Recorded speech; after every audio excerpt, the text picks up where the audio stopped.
ቢስሚላህ ወሰላቱ ወሰላሙ ዐላ ረሱሊላህ ሰለላሁ ዐለይሂ ወሰለም ተመልሰናል እና አላህ Subhanahu Wa Ta'ala የዚህ ጨላማን ታሪክ እንግዲህ ለትውልዶች ብዙ ትምህርት ጥሎ እንዲሄድ ለማድረግ ሁሉ ብሎ ያደረገው ነው። በመሆኑም እነዚህ ሰዎች እንግዲህ ሳያስቡ የሰው ላማርደው ኋላ በቆዳው ሙሉ የሚሰፈር ጥሬ ወርቅ ማምጣት አማራጭ የሌለው ግዴታ ሆነባቸው። ተራም ያዛቸው። እስራኤል እንደ ህዝብ አንዲት ከብት መግዛት አቃታቸው ብለን መዋረድ የለብንም። አንደፈረደብን እንግዲህ እንደምንም ተጣጥረን በአገር ምድር ያለ የሴት የልጆችን ጌጣጌጥ ጭምር ሰብስበን መስጠት አለብን ብለው ወሰኑ ማለት ነው። ከዛው ገንዘብ ማሰባሰቡን ተያያዙት። ተብዙ ድካም በኋላ ህዝቡን በሙሉ ገፈው ይሄንን ባንዲ ቆዳ የሞላ ወርቅ ለማስረከብ ተገደዱ ማለት ነው። ይሄን ነገር እንግዲህ እንደሚያስከትል ቢያቅ ኑሮ መጀመሪያ ማረዱን የሚያስቡት አይሆንም ነበር። ግን አሁን ገብተውበታልና ሌላ አማራጭ ስለሌለ ማድረግ የማይቻለውን ነገር ማድረግ ቻሉ ማለት ነው። ወማ ካዱ ይፈعሉ ማለት ወማ ቀረቡ ይፈعሉን እንኳን ሊሰሩት እንኳን የሚቃጣ የሚታሰብ ነገር አልነበረም ማለት ነው። እና በዛ መልክ ያው ዋጋውን አጠናቀው ከከፈሉ በኋላ ያንን ስጋዋን ቆርጠው አስከሬኑን ሄደው ሲመቱት በቀጥታ ሰውየው ቁጭ አለ ተንቅልፍ እንደነቃ ሰው ማለት ነው። ቀጣለና ምንድነው የምትፈልጉት ሲል የገደለህን ሰው ንገረን። ይሄው የሚበጠብጣችሁ የወንድሜ ልጅ አይደለም እንዴ? ሱብሃንአላህ። ይችን ብሎ ዘንፈላለ ወዲያው ተመልሶ ማለት ነው። ከዛ እሱን ወዲያው እጅ ተፍንጅ ተያዘ። ያው እሱም ቂሷስ እንዲደረግበት እንደገና ያንን ሲጓጓለት የነበረውን የተከመረ ንብረት ጦማ መብላት አልቻለም ማለት ነው። እሱ ያንን ሳይቀምሰውም እሱም ወዳፈር እና ከዛ ተነስቶ ላ የሪቱ ቃቲሉን ለመቅቱል የሚለው ዓለም አቀፍ ህግ የወጣው ከዛ ጀምሮ ነው ይባላል። ገዳይ ማንኛውንም ሰው ከገደለ የመውረስ መብት የለውም። ገዳይ ከሆነ አባትህም ቢሆን ወንድምህም ቢሆን ልጅህም ቢሆን የገደልከውን ሰው አትወርስም። ለምን? ይሄ ከተፈቀደ ብዙ ጊዜ አረመኔዎች ለገንዘብ ብለው ቤተሰቦቻቸው ሊገሉ ይችላሉና ማለት ነው። ግን ገዳይ መሆኑ ከታወቀ አንድ ሰው የገደለውን አይወርስም ከተባለ ላላገኘው ገንዘብ ብሎ አይገልም ማለት ነው። እና ይሄ ትልቅ ህግ ነው ለዓለም የወጣው ማለት ነው። ገዳይ በማንኛውም በአሁንም ጊዜ በተለያየ መልኩ በዓለም ዙሪያ ገዳይ መሆኑ ከታወቀ ውርስ አይፈቀድለትም። ብዙ የዓለም ህጎች ይስማማሉ በዛ ላይ ማለት ነው። እና አላህ Subhanahu Wa Ta'ala በዚህ መልክ እንግዲህ ይህንን ህግም ሊያጸድቅ ፈልጎ ነበረ ማለት ነው። እንደገና ሰዎችን እንደ ስራቸው ሁሉንም አስተናገዳቸው።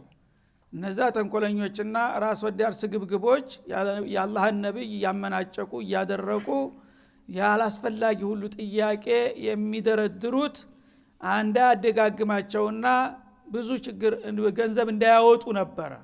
ግን ከዛ ከፈሩትና ከጠበቁት በላይ እዳ እንዲወርሱ አደረጋቸው ማለት ነው።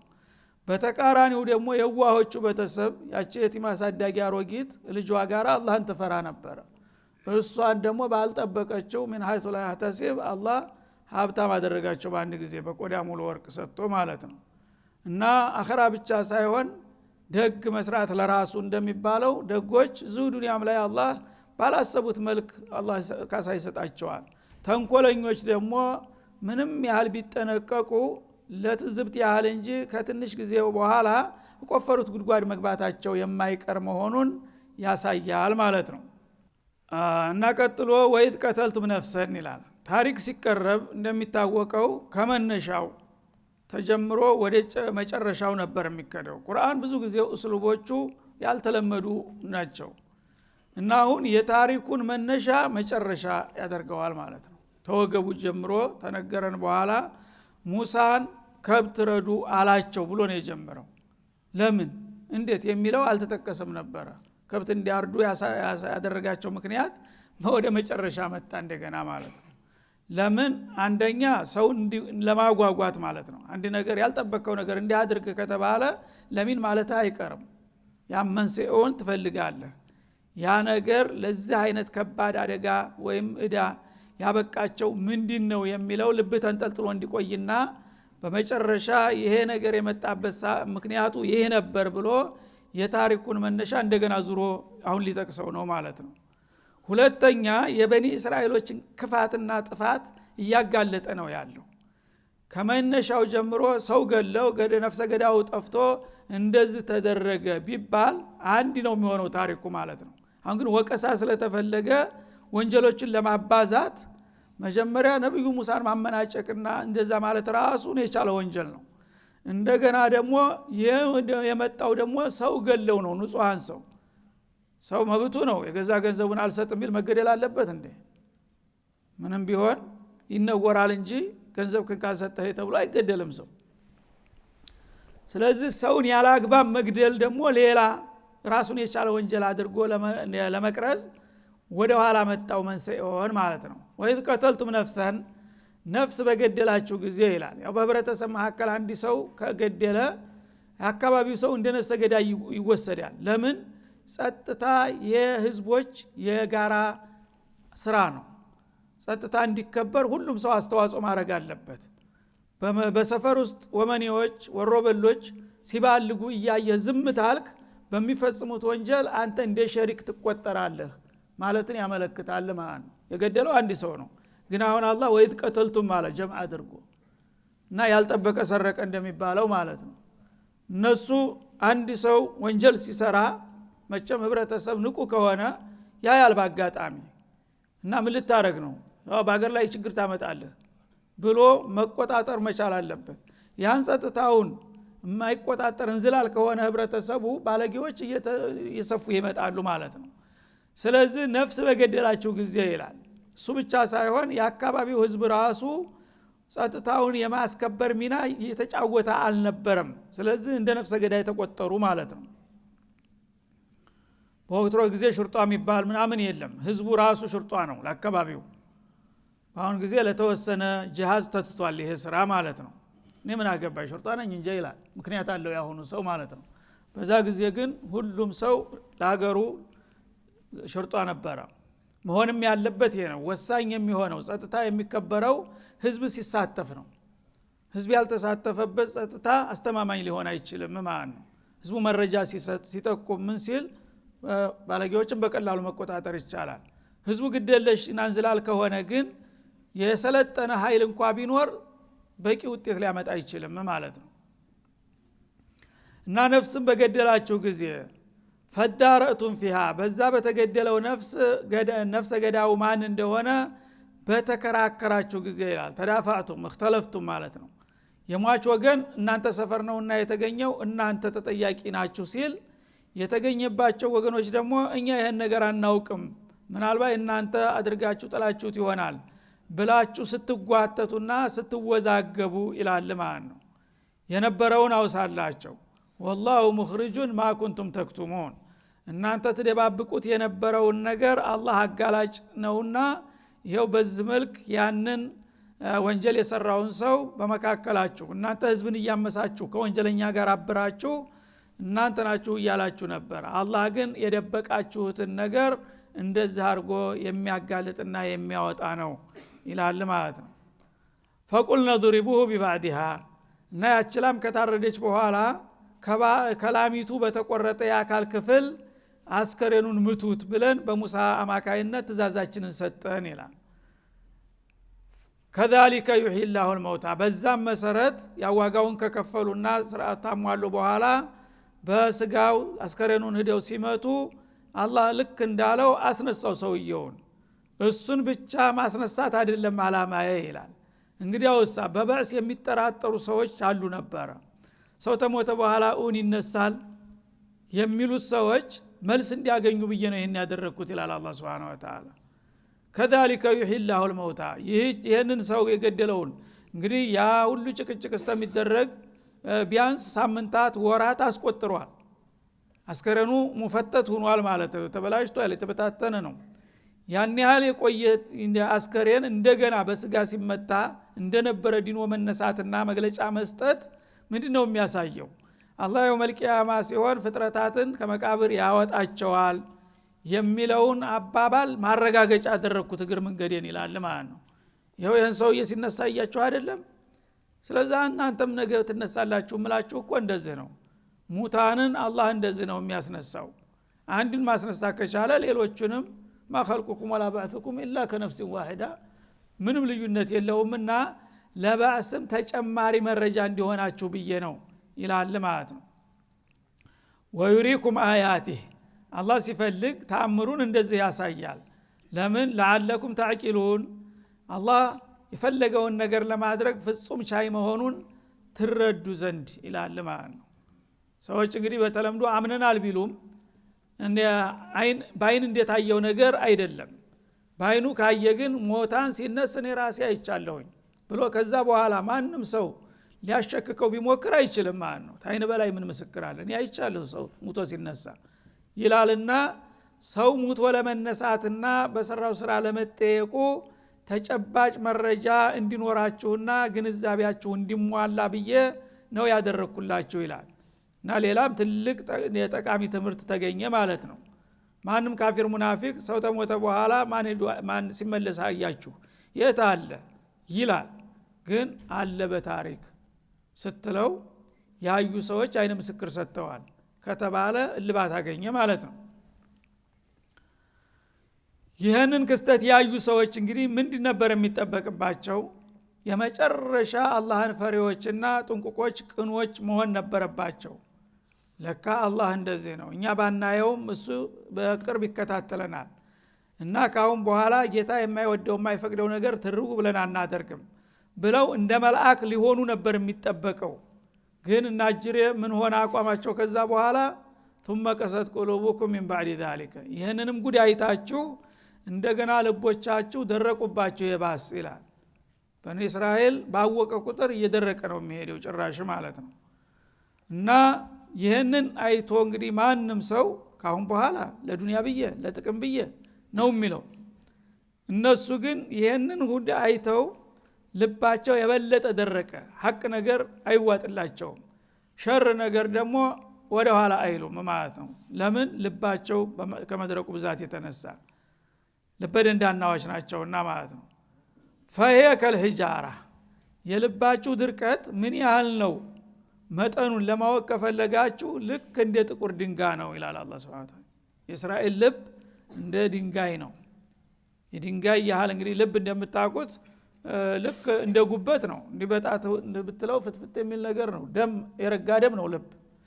ግን የእስራኤል ልብ ዛሂሩ ስታየው እንደዚህ እንደ ሌላው ስጋ ነው ያው። ግን ድርቅናው ሌላ ነገር ያለ መቀበል ባህሪው ሲታይ ድንጋይ ውሃ ቢያፈሱበት ይገባዋል ወይ በጣት ብትወገው ትርምስ ይላል? አበደን አይበገርም ማለት ነው። እንደዛ ናቸው። በሌላ ነገር ተአثር ባለ መሆን አሻራ ልታሳርፍበት አትችልም። የፈለገውን ያህል መረጃ ደርድር እስራኤልን አሳምናለሁ ማለት ዘበት ነው። ይሄ ምንድነው?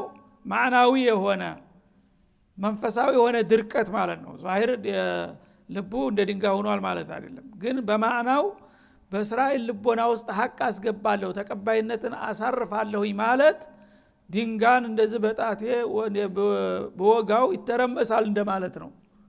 የዛን ያህል ነው ድርቀታቸው ይላል ማለት ነው። ፈየከል ሂጃራ ልቦቻቸው ልክ እንደ ድንጋዮች ናቸው። ቀስወተን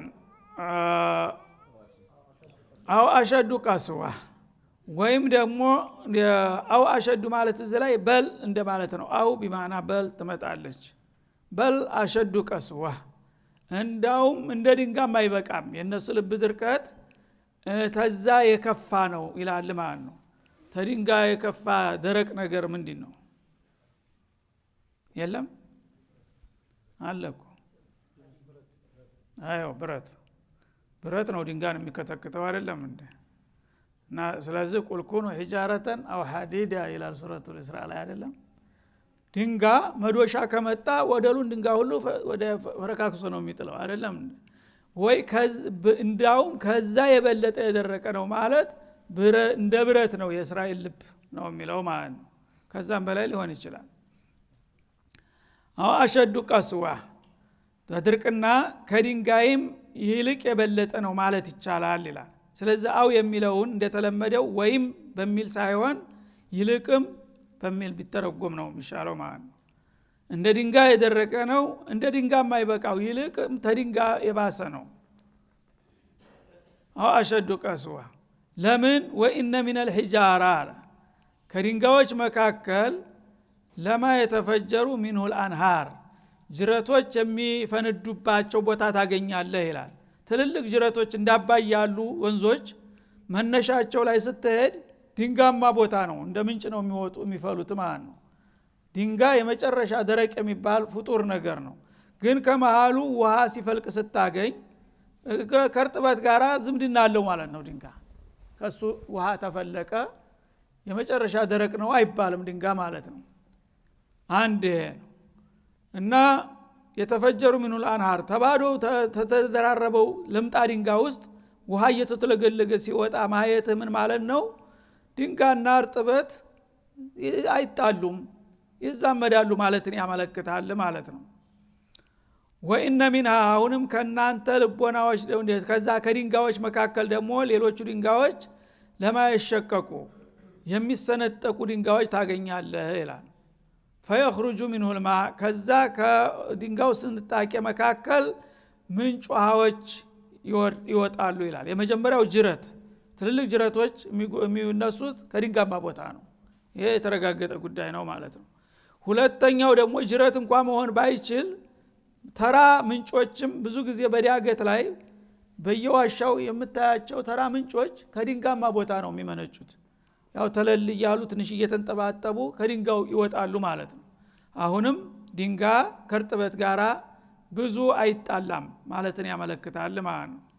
ወኢነ ሚንሃ የሚብሰው ደግሞ ከድንጋዮች መካከል ለማ የህቢጡ ሚን ኸሽየቲላህ አላህን ከመፍራት የተነሳ ታለበት ተፈንግሎ የሚንከባለል ድንጋይ ታያለህ ይላል። ይህም ምናልባት በገጠር አካባቢ ያደጋችሁ ሰዎች አይታችሁ ታውቃላችሁ። እኔ አውቃለሁኝ። እና ዳገታማ ቦታ ላይ ከብት ስንጠብቅ ዝም ብሎ ድንጋይ ምንም ነገር ሳይነካው ተፈንግሎ እየተተራመሰ ሲወርድ ታያለህ። እኛ በተለምዶ ምንድን ነበር ብለው ድንጋይ እንቅልፍ ወስዶት ብለን ነበር። አላ ግን እንቅልፍ የወሰዳቸው እናንተ ናችሁ።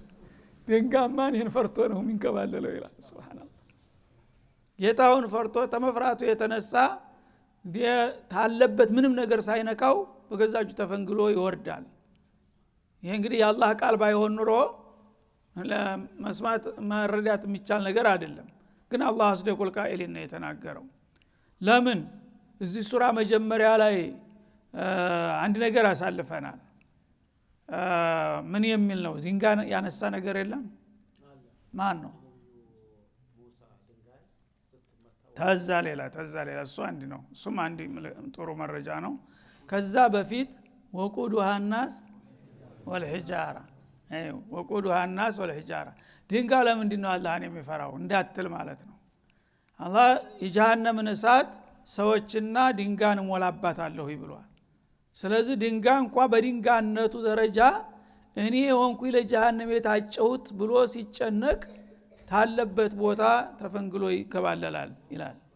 ሱብሃንአላህ የሰው ልጆች ምን ያህል እንደደረቁ። አሁን ስለ እስራኤል ነው የምናወራው። እኛስ ከዛ የተሻልነን? ጌታ ያዘዘውን ስንት ምን ያህል ነው የምንሰራው? የከለከለን ምን ያህል ነው የምንከለከለው? ሰውን ማማት መተቸት ቀላል ነው። እስራኤል እንደዚህ ነው። ግን እኛስ ምንድነው ልዩነታችን የሚለው ጥያቄ ያስነሳል ማለት ነው። ለማ የቢጡ ምን ኸሽየቲላህ አላህን ከመፍራት ብዛት የተነሳ ካለበት ቦታ በገዛ እጁ ተፈንግሎ የሚንከባለል ድንጋይ ታገኛለህ። ስለዚህ እስራኤል አላህን ፈርቶ ምንም ተአቱር ሲሆን አታይም። ለዚህ ነው ተድንጋይ ይብሳሉ የሚለው ይላል። ወመላህ ቢጋፊልን አማ ተዕመሉን አላህ ደግሞ ሱብሓነሁ ወተዓላ እናንተ ከምትሰሩት ጀራኢም የሚዘነጋ እንዳልሆነ እወቁ በላቸው ይላል። እናንተ ያው ማንም አያውቅብንም ማንም አያየንም አይታዘብንም መስሏችሁ የተለያዩ ጥፋቶችና ክፋቶችን በአለም ላይ ታሰራጫላችሁ። አላህ ደግሞ ቀጠሮውን እየጠበቀ እንጂ እናንተ የምትሰሩትን ግፍና በደል ሳያቅና ሳይረዳው ቀርቶ አይደለም ይላል። ይሄም እንግዲህ ተወትሮ ጀምሮ አሁን ድረስ ያሉት እስራኤሎች ዓለምን እንደ ጅል ቆጥረው ነው እንግዲህ የሚጫወቱት በዓለም ላይ ማለት ነው። ተኛ በላይ ማን አለ ብለው በሁሉም ነገር በሁሉም መስክ መጥፎ ባህሪ ከተባለ ምንጩ እነሱ ናቸው። ይህን ሁሉ እያደረጉ ግን አላህ እንዳላየ እንዳልሰማ ዝም ብሏቸዋል። ግን ዝም አልኩህ ማለት ረሳሁ ማለት አይምሰልህ፣ ወይ አላወቅኩም አልገባውም መስሎ እንዳትወስደው። ቀጠሮ እየጠበኩልህ እንጂ እናንተ ከምትሰሩት ግፍና በደል ጌታ የዘነጋ አይደለም፣ ያው ቀጠሮን እጠብቃለሁኝ ይላል ማለት ነው። እና ሙባሸረተን እነሱ ቢሆኑ ዛቻው የተሰነዘረባቸውም የነሱን ባህሪያት የተላበሰ ሰውም በዚሁ ዛቻ ይጣቀሳል ማለት ነው። አፈተጥመዑና ዩእሚኑ ለኩም ይላል። ስለዚህ እናንተ ማዕሸረል ሙስሊሚን የእስራኤሎችን ማንነት ባጭሩም ቢሆን ገለጥኩና አጋለጥኩላችሁ። እነሱ ከእምነት ከቅንነት ምን ያህል እንደራቁና እንደደረቁ ይሄው ነገርኳችሁ አይደለም? ከዚህ በላይ ምን ትፈልጋላችሁ? ከዚህም በኋላ እናንተ ግን በኒ እስራኤሎች ሐቅን ይቀበላሉ፣ እንደኛ እስላምን መተው ይቀላቀላሉ ያምናሉ ብላችሁ ተስፋ ታደርጋላችሁ? እንዲህ አይነቶቹ ጉደኞች እንደገና ምናልባት ነገ ከነገ ወዳ እነሱ ጋር ታርቀን ተስማምተን ሰላም ሰፍኖ ተከባብረን እንኖራለን እያላችሁ የምትላሉት ብዙዎች ናችሁ። እውን ከዚህ በኋላም እነዚህ ሰዎች ጋራ እንደገና መስማማትና እነሱ ወደ ሐቅ መምጣትና ማመን ትጠብቃላችሁ ይላል አላህ Subhanahu Wa Ta'ala። ይህ አያት ብቻ አይበቃም? እንግዲህ እስራኤል ጋር መታረቅ ይቻላል የሚለው ማአት ነው። በአሁኑም ጊዜ እንዴት ይቻላል? አላህ እየተናገረ አላ ያዕለሙ መን ኸለቀ ወለጢፉል ኸቢር የመጨረሻ የፍጥረታትን ማንነትና ምንነት ያንተንም የኔንም ያውቀው እሱ ነው። አዎን ከማንም ህዝብ ጋር መግባባት ይቻላል ኢላ እስራኤል እያለ ነው አላህ Subhanahu Wa Ta'ala። ከነሱ ጋር ግን አፈተጥመዑን እስትግራብ፣ ይሄ እስቲንካር ነው፣ እስቲፍሃም አልእስቲንካር ይባላል። እሺ ሁሉ ነገር እንግዲህ የነሱን ማንነት በዚህ መልክ አርቃናቸውን አስቀርጨ ቁልጭ አድርጌ ከድንጋይ የባሱ ደረቆች ናቸው ብዬ እየነገርኳችሁም አይገባችሁም። አሁንም ቢሆን እኮ እነሱ ጋራ መስማማት ይቻላል ሊያምኑም ይችላሉ እያላችሁ ራሳችሁን የምታልታልሉ ብዙ ናችሁ ይላል አላህ Subhanahu Wa Ta'ala። አይምሰላችሁ እንደ ህዝብ ማለት ነው። እንግዲህ እንደ ግለሰብ አንድ አልፎ የሚያምን ሊኖር ይችላል። እንደ ህዝብ ግን እስራኤል እስከዛሬ ያደረግነው ያለነው በአለም ላይ ግፍ እየፈጸምን ያለነው በቃታውን በኋላ ይቅርብን ብለው ያቋም ለውጥ ያመጣሉ ማለት አይታሰብም ነው የሚለው አላህ Subhanahu Wa Ta'ala። ወቀድ ካነ ፈሪቁ منهم يسمعون كلام الله እና እናንተ አሁን እነሱን መክራችሁ አባብላችሁ አግባብታችሁ ወደ እምነት እናመጣቸዋለን ይስማማሉ መስሏችሁ የምትላሉትና ከስፋ የምትጥሉት ብዙዎች ናችሁ። ግን ይሄ ነገር ታይሞከር እኮ አልቀረም ይላል። ታውን ቀደም ብዙ ተሞክሮ ሳይሆን የቀረ ነገር ነው። ወቀድ ካነ ፈሪቁ منهم ከነዚህ ከእስራኤላውያን የተወሰነው ቡድን ሁሉም ህዝብ ባንልም ይላል يسمعون كلام الله ያ አላህን ቃል ልክ እንደናንተው ይሰሙ ነበር እኮ። ተውራትን አነብም እንደ እስራኤል ኦሪትን መጀመሪያ ለብዙ ሺህ ምዕት ዓመት ነው ሲያነቡ ሲሸመድዱት የኖሩት መጽሐፍ ቅዱስን። እንደገና ከዛም በኋላ ደግሞ ክርስቲያንን ያሉትም እንደገና ኢንጂልን ጨምረው የአላህን ኪታብ ሲያነቡ ቆይተዋል ማለት ነው። የአላህ ፍቃድ ሳይደርሷቸው መቅረቱ አይደለም ችግሩ ማለት ነው፣ ቅንነት ማጣት ነው እንጂ እናንተ ዛሬኛ የምናቀውን እስላም ብናስረዳቸው ያምናሉ የምትሉት ይሄ እኔ ሪሳላ እኮ በቁርአን አልተጀመረም። ቀደም ሲል እነሱ ጋር የነበረውም ኪታብ እኮ ሐቅና ባጢልን አብራርቶ ነግሯቸው ነበረ። ለምን የዛ ጊዜ አልተቀበሉምና አላመኑም ይላል ማለት ነው። ثم يحرفونه من بعد ما عقلوه እንደናንተ ዝም ብሎ ግርድፉን ማንበብ ብቻም አይደለም በደንብ መርምረው አብጠርጥረው ነው የሚያነቡት ይላል። ሱብሃንአላህ يسمعون كلام الله መስማት ብቻም አይደለም ይረዱት ነበር። من بعد ما عقلوه እያንዳንዱ አንቀጽ ምን መልእክት እንዳላት በሚገባ ነው የሚያውቁት ይላል ማለት ነው። وهم يعلمون እና ይህ ነገር ትክክለኛ ከአላህ የመጣ ለተቀበለውና ለተከተለው መድኃኒት መሆኑንም ጠንቅቀው ያውቃሉ። ይሄን ሁሉ ያወቁ ነው ጀርባ የሚሰጡት። ታዲያ እንደ አይነቶቹ ሰዎች አሁን እኛ ጋራ ታምነው ይከላከላሉ ብላችሁ መጠበቃችሁ ምንኛ ሞኝነት ነው ይላል ማለት ነው። وإذا لقوا الذين آمنوا እና እነዚህ እንግዲህ ይሁዶች እነዛን ያመኑትን ወገኖች ተናንተ መሐከል አንዳንዶች ግለሰቦች አሁን ቀደም እንደተጠቀሰው የራሳቸውን አቋም የሚወስዱ ነበሩ በነብዩ ጊዜ ማለት ነው። የሰውዬ ይመጣል ያላችሁ በተስፋ ሲጠብቁት የቆየ ሰው ነው። እኔ ካሁን በኋላ አምኛለሁ የፈለገ ይሁን ብሎ የሚያምኑ ሰዎች ነበሩ ማለት ነው። አንዳንዶቹ ደግሞ እያወቁ ወደዛ መሄድ የማይፈልጉ ነበሩ። ያወቁትን እንደገና ያመኑትን ለብጅታ ለመፍጠርና ለማደናገር ምን ይላሉ? ወኢዛ ለቁል الذين آمنوا قالوا ያመኑትን ሷሃበተ ረሱልን አለይሂ ሰላቱ ወሰለም በሚያገኙ ጊዜ ለማታለል ሊሰልሏቸው ምን ይላሉ? አመና እኛም እኮ እንደናንተው አምነናል። ምን ያው የስም ልዩነት እንጂ እኛም በጌታ እናምናለን እናንተም በጌታ እናምናለን፣ እናንተም ኪታብ አላችሁ እኛም ኪታብ አለን እያለ ያልተማረውን ህዝብ ሁሉም ከጌታ የመጣ መጽሐፍ እስከተከተለ ድረስ ምን ችግር አለው እያሉ ያምታታሉ ይላል። ወኢዛ خلا بعضهم الى بعض ከፊሉ ወደ ከፊሉ ሲገለል ደግሞ ማለት እነሱ ብቻቸውን ሙስሊሞች ምን ታዛቢ በሌለበት ቦታ ሲገናኙ ደግሞ እስበርሳቸው ይወቃቀሳሉ። ምን ብለው ቃሉ አቱሐዲቱነሁም ቢማ ፈታ አላሁ አለይኩም እናንተ አላህ ቀደም ሲል የከፈተላችሁን ዕውቀት ለምንድነው ለነዚህ ለሙስሊሞች የምትነግሯቸው ብለው ይወቅሳሉ። አክራሪዎችና ለዘብተኞቹ ማለት ነው። አንዳንዶቹ በምንም አይነት ሙስሊሞች ጋራ ግንኙነት ማድረግ የለብንም ከሱ ምንም ነገር መስማት የለብህም ብሎ የባሰባቸዋሉ። አንዳንዶቹ እንደዚህ መግረር እኮ አያስፈልግም በስልት ቀስ ብለን እንዳውም በእነሱ ብዙ ያልተማሩ ስላሉ ሸክ እንዲገባባቸው ብሽታ እየፈጠር እኛም እኮ እንደናንተው የአላህን ኪታብ ነው የምንከተለው እኛም ጸሎት እናደርጋለን እንሰግዳለን እንጾማለን ምንድነው ልዩነቱ የዝም ብሎ ዘረኝነት እኮ ነው እያል ብናምታታ ብዙዎቹ የዋሆች ወደኛ ሊመጡ ይችላሉ።